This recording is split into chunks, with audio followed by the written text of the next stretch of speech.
ଆପଣ କେବେ ଜାଣିଛନ୍ତି କି ଏମିତି ଗୋଟିଏ ମନ୍ଦିର ଯେଉଁଠି ମୂର୍ତ୍ତି ଜମିନରେ ନୁହେଁ ଶୂନ୍ୟରେ ବାସୁଥିଲା? ଏହି ଅଦ୍ଭୁତ ରହସ୍ୟ କିପରି ସମ୍ଭବ ଆସନ୍ତୁ ଜାଣିବା।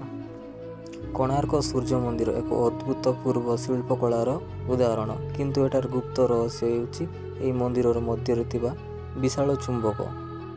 ମନ୍ଦିରର ମୁଖ୍ୟ ମୂର୍ତ୍ତିଟି ବିଶାଳ ଲୁହା କଣ୍ଟ ଉପରେ ନଥିଲା, ଏହାର ବୃହତ୍ ଚୁମ୍ବକ ଦ୍ୱାରା ଶୂନ୍ୟରେ ବାସୁଥିଲା। ମନ୍ଦିର ଶିଳ୍ପୀମାନେ ଏଭଳି ଚୁମ୍ବକୀୟ ବ୍ୟବସ୍ଥା ତିଆରି କରୁଥିଲେ ଯାହା ସମୟରେ ସହିତ ସଂଖ୍ୟାତ ଗୁରୁତ୍ୱାକର୍ଷଣକୁ ବାଇପାସ୍ କରୁଥିଲା। କିନ୍ତୁ ଏହି ଚୁମ୍ବକ ବ୍ରିଟିଶ ଶାସକଙ୍କ ଦ୍ୱାରା ନଷ୍ଟ କରାଯାଇଥିଲା। କୁହାଯାଏ ଯେ ଏହି ଚୁମ୍ବକ ନୌକାମାନଙ୍କ କମ୍ପାସକୁ ବିପଦ ଦେଉଥିଲା, ତେଣୁ ଏହାକୁ ଅପସାରଣ କରାଯାଇ ଏହି ଚୁମ୍ବକ ନଷ୍ଟ ହେବା ପରେ ମନ୍ଦିରର ଗଠନ ଅସ୍ଥିର ହୋଇଗଲା। ଏପରି ଅଦ୍ଭୁତ ରହସ୍ୟମୟ କଥା ଜାଣିବାକୁ ଚାହୁଁଛନ୍ତି କି? ତେବେ ଭିଡ଼ିଓକୁ ଲାଇକ୍ କରନ୍ତୁ, ସେୟାର କରନ୍ତୁ, ସବସ୍କ୍ରାଇବ୍ କରନ୍ତୁ।